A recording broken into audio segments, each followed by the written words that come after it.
کہ ان کے وسیلے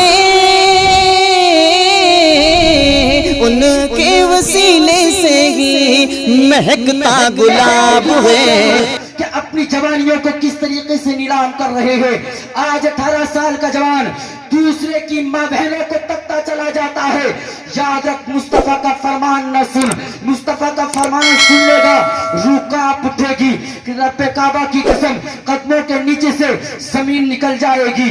مصطفیٰ ارشاد فرماتے ہیں اگر کسی نے کسی کے ساتھ زنا کیا، یعنی کہ اگر کسی نے کسی کے ساتھ زنا کیا تو میرے نبی ارشاد فرماتے ہیں یا تو اس کی بیٹی کے ساتھ زنا ہوگا، یا اس کی بہن کے ساتھ زنا ہوگا، یا اس کی بیوی کے ساتھ زنا ہوگا.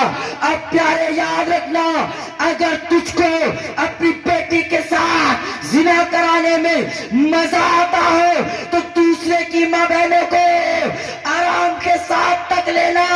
رب کعبہ کی قسم، اگر کوئی ہماری بہن کی طرف کو آنکھ اٹھا کر دیکھ لے تو میاں ہم لٹھ نکال کر باہر کھڑے ہو جایا کرتے ہیں. اور مصطفیٰ کی ایک حدیث اور ہے، مصطفیٰ فرماتے ہیں کہ جس نے زنا کیا جب اس کو جہنم میں ڈالا جائے گا تو اس کی شرمگاہ سے راد نکلے گی، یعنی کہ پیپ نکلے گی، اور وہ اتنی بدبودار ہوگی.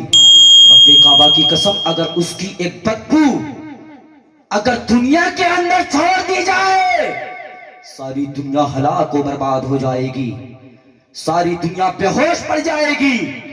نبی ارشاد فرماتی جو زنا کرتے نا، زانی عورت زانی مرد جب جہنم میں ڈالے جائیں گے ان کی شرمگاہوں سے رات نکالی جائے گی، اور جب ان کو پیاس لگے گی نا پیاس تو وہی رات ان کو پلائی جائے گی.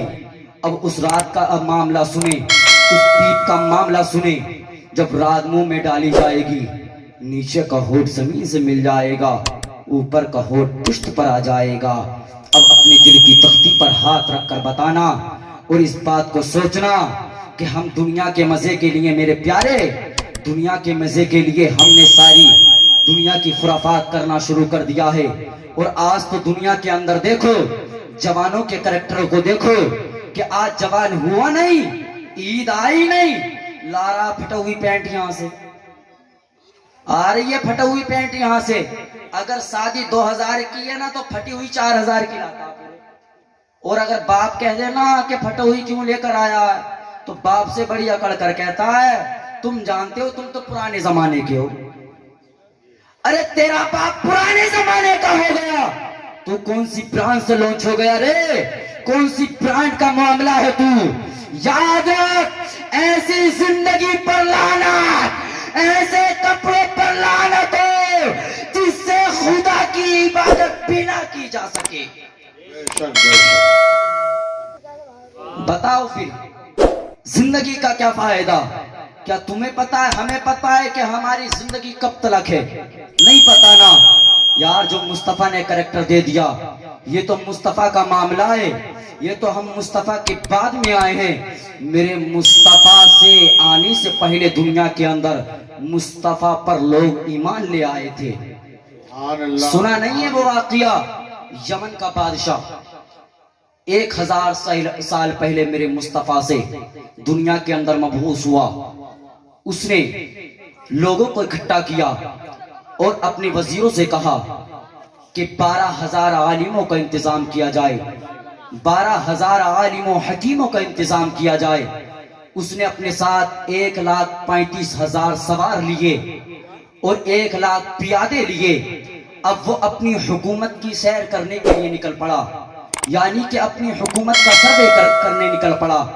اب وہ چلتا جا رہا ہے میاں، وہ جہاں جاتا لوگ اس کے کر و فر کو دیکھتے، لوگ اس کے میاں اتنی بڑی شہرت کو دیکھتے اور جو دیکھتے تو دیکھتے ہی رہ جاتے. اب وہ نکلتا چلا جا رہا ہے.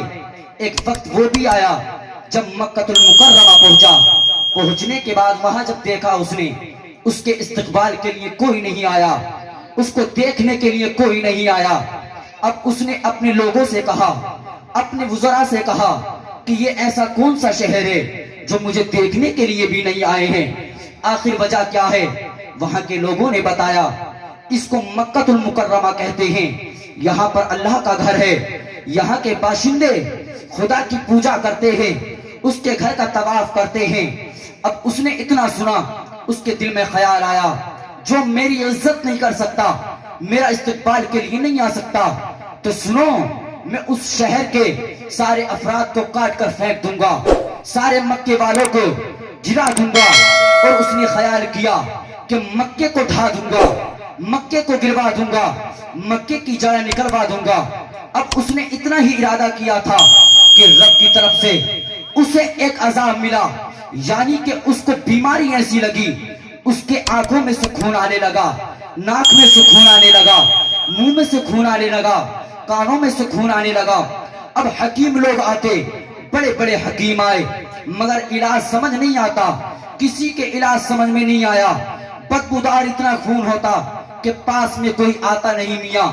अब उसने सोचा कि यार हमारा इलाज करे तो कौन करे, मगर एक आसमानी किताब पढ़ने वाला आलिम करीब आया, नब्ज को पकड़ा। नब्ज को पकड़ने के बाद उसने कहा कि इलाज दुनियावी हो रहा है, इलाज जिस्मानी हो रहा है, मगर जो मर्ज है वो आसमानी है, कहां से फायदा मिल जाएगा।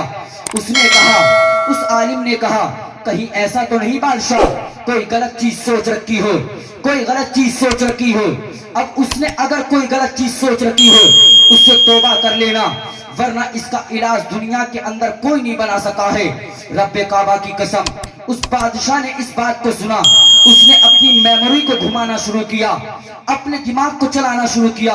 उसने सोचा, हाँ यार एक बात तो मैंने सोचा है, मैंने खुदा के घर को ढाने की बात की थी, मैंने यहाँ के बाशिंदों को कत्ल कराने की बात की थी। अब उसने इतना सोचा, उसने खुदा की बारगाह में तौबा की, रब की बारगाह में गिड़गिड़ाया।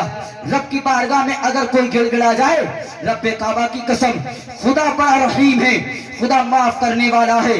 कभी जाकर तो देखो खुदा की बारगाह में, खुदा के आगे सर झुका कर तो देखो। जिस दिन हमने अपनी पेशानियों को खुदा के आगे झुका लिया, रब्बे काबा की कसम, रब फरमाता है जमाने में हम मुमताज कर देंगे। इरशाद फरमाता है रब्बे कदीर, जो मेरे आगे झुक जाता है उसको मैं जमाने में मुमताज कर दिया करता हूँ, जो मेरे आगे नहीं झुकता वो जमाने में दर दर झुकता चला जाता है। क्योंकि रब इरशाद फरमाता है, वो वो जिसे चाहता है इज्जत देता है, जिसे चाहता है जलील फरमा देता है। तो मेरे प्यारे याद रखना, खुदा के आगे झुकेगा सारे मामलात हल होते चले जाएंगे, खुदा के आगे नहीं झुकेगा, रब्बे काबा की कसम, किसी के दर पे चले जाना तेरा काम बनने वाला नहीं है। अब उस बादशाह ने खुदा की बारगाह में गिड़गिड़ाना शुरू किया, खुदा की बारगाह में रोना शुरू किया। रब्बे काबा की कसम, खुदा को रहम आ गया, खुदा ने उसको शिफा दी। अब उसको शिफा मिली, उसने सोचा यार खुदा ने मुझको शिफा दे दी, अब यहाँ के लोगों को कोई चीज दी जाए। उसने सारे लोगों को एक एक जोड़ा तकसीम किया और सात अशरफियां उसने एक एक फर्द को देना शुरू कर दी। रब्बे काबा की कसम, अब वहां से वापस आने लगे। मदीनतुल मुनव्वरा जहां पर मौजूद है वहां पर बियाबान था।